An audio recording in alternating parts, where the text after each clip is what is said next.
채권자가 계약을 할 때에 그 위약금 약정이 없는 경우와 있는 경우가 있죠. 그래서 우리가 이제 지금은 보면 이제 그 계약을 계약 당사자 일방이 계약을 깰 때에는 항상 우리가 손해배상금이 있죠. 그러나 위약금 조항이 있을 때하고 없을 때하고 그 손해배상 청구권이 우리가 주의할 사항이 많습니다. 자, 그 내용에 대해서 한번 이제 채권자가 계약을 해지할 때 위약금 약정이 없는 경우. 여기서 보시면 이제 시청자 여러분이 보시면 되겠지만 이와 같이 이제 보면 이렇게 이제 그 계약을 이제 이행을 하지 않고 할 때 위약금 조항이 없다 그러면 이렇게 이제 보면 계약금도 지급하고 또는 이게 중도금도 뭐 한 5천 중도금도 한 2억 지급한 거죠. 그리고 잔금을 2억 5천 이렇게 지급하는 거로 이렇게 계약서를 썼는데 2억 원 이거 계약금 매매대금 5억 원 중에서 계약금 5천만 원 그리고 중도금 2억 잔금을 2억 5천으로 해서 매매계약서를 썼다 또는 뭐 임대차 계약서를 썼다 했는데 상대방이 계약을 이행을 이제 하지 않게 되면 이행하지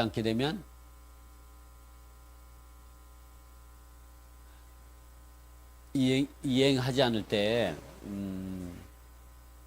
이행이 하실 때 어떻게 하겠어요? 그냥 무조건 이 계약금을 몰수해요?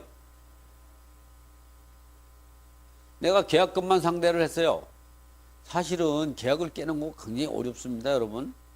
여러분 그러지 계약서를 쓰고 나가지고 계약을 이행을 하자면 그러면 계약금 포기하고 계약 없던 걸로 합시다. 이 순간 여러분 아주 아작 나는 거야, 아작. 다 돌려줘야 돼, 다.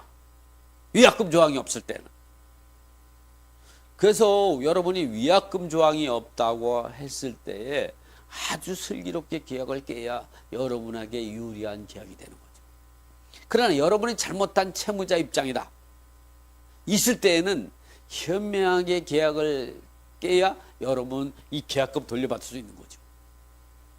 위약금 조항이 없다고 하면 위약금 조항이 없는 상태에서 이 채권자가, 즉 채권자는 계약을 위반하지 않은 사람이죠. 계약 이행시에 빠뜨린 사람의 상대방, 채권자가 계약을 깰 때는 위약금 조항이 없다고 할 때 계약은 일단 이 계약금, 중도금 다 돌려줘야 됩니다. 왜냐면 계약을 본인이 없던 걸 하자고 하는 거죠. 다 돌려줘야 돼요. 그리고 나서 손해배상 청구를 해야 돼요. 누구한테? 그 계약 상대자. 매도인일 때는 매수인한테 손해배상 청구를 해야죠. 아니 매수인인 경우는 매도인이 이렇게 채권자가 채무자를 상대로 해서 손해배상 청구를 할 수가 있는. 그러나 그 손해배상을 청구할 때는 어떻게 했어요? 그 입증하기도 어렵죠. 이렇게 계약금 5천만 원을 갖다가 몰수할 수 있는 그런 것이 아닙니다.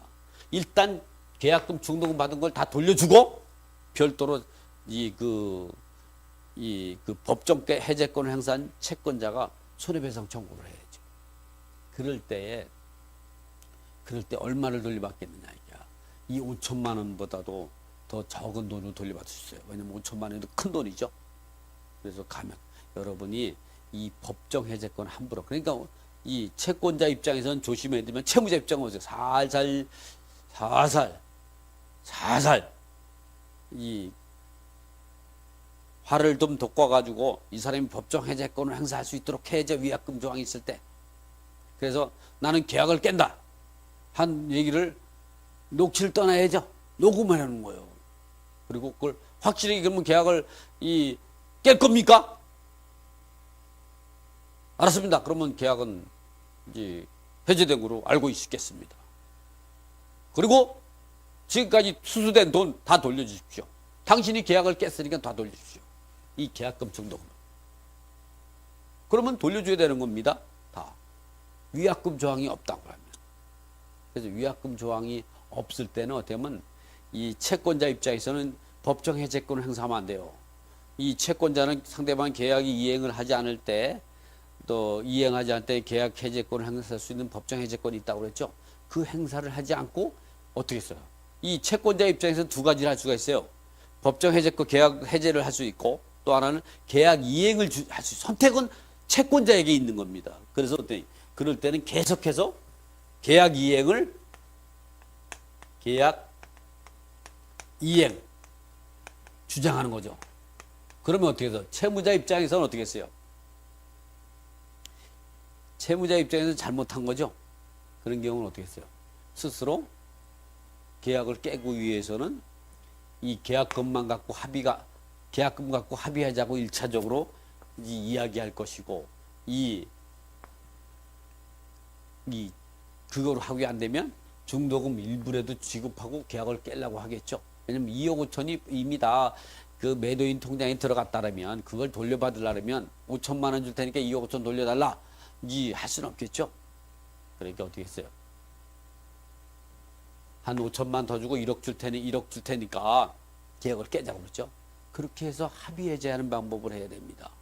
위약금 조항이 없을 때에 이 채권자가 법정 해제권을 행사하게 되면요, 여러분은 계약금 중도금까지 지급한 상태에서는 이 5천만 원도 다 못 받을 수도 있어요. 이게 5천만 원도 큰 돈이죠. 이럴 때는 이 손해배상금이 크다고 할 때는 감액 청구할 수도 있고 그렇기 때문에 그렇습니다. 그래서 여러분이 이렇게 위약금 조항이 없을 때에는 어떻게 되는가? 이 부분은 조금 더 책을 봐가면서 보충시키고 근본은 본인이 설명했던 내용들을 가지고 하면 됩니다. 자, 한번 읽어. 이 계약이 성립되고 나서 계약이 이행이 착수되기 전에 일방이 채무불이행으로 계약의 목적을 달성할 수 없는 경우 그 상대방이 상당한 기한을 정하여 이행을 최고하고 그 기간 내에 이행을 진행하지 않을 때에는 계약을 해제할 수 있다. 계약이 해제되면 계약은 처음부터 없었던 것과 같이 소급적으로 무효가 되므로 계약이 체결 전의 상태로 원상 회복시킬 의무가 있게 돼 매도인 또는 임대인은 매수인 또는 임차인에게 받은 돈을 반환해야 한다. 없던 거로 되니까 계약도 무효가 되니까요. 다만 매도인은 채무불이행으로 계약을 이행하지 못하게 한 매수인과 임차인 그 상대방에 대해서 계약 해제로 인한 실제 손해만을 배상을 청구할 수 있을 뿐이다. 문제는 실제 손해를 본 것을 그 채권자가 증명해야 되고 뚜렷한 손해를 증명하지 못할 때는 청구할 수가 없고 청구한다고 해도 금액이 계약금 상당히까지 올라가지 못합니다. 그런 내용이고요. 그래서 따라서 해약금 약정만 있고 위약금 약정이 없으면 채권자가 먼저 계약을 해제하겠다는 의사표시를 매수인에게 이 매도인과 임대인이 채권자라고 했죠. 이제 채권자, 채무자라고 표현해도 이제 아시겠죠?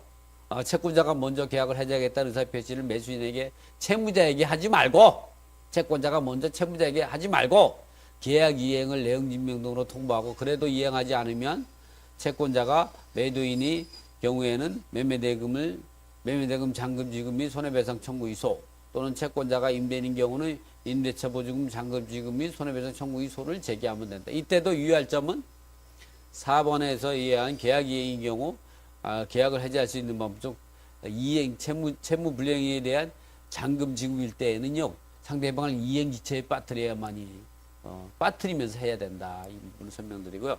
자, 이번에는 다음에는 채권자가 계약을 해제할 때에 위약금이 없는 경우에 대해서 우리가 어떻게 해야 되는가. 위약금 조항이 없을 때에는 그 채권자 입장에서는 계약 해제권을 법정 해제권, 즉 계약 해제권을 행사하면 안 됩니다. 법정 해제권을 행사하면 안 되고 그런 순간 여러분은 어떻게 보면 계약이 무효되고 계약금, 중도금, 수수한 돈을 다 돌려줘야 되는 거죠. 그럴 때는 어떻게 되냐. 계약 이행을 주장을 하면서 어차피 그 계약은 이제 안 하겠다는 사람한테 어떻게 하겠어요? 그렇게 계약 이행을 주장하면서 협상력을 높여야죠.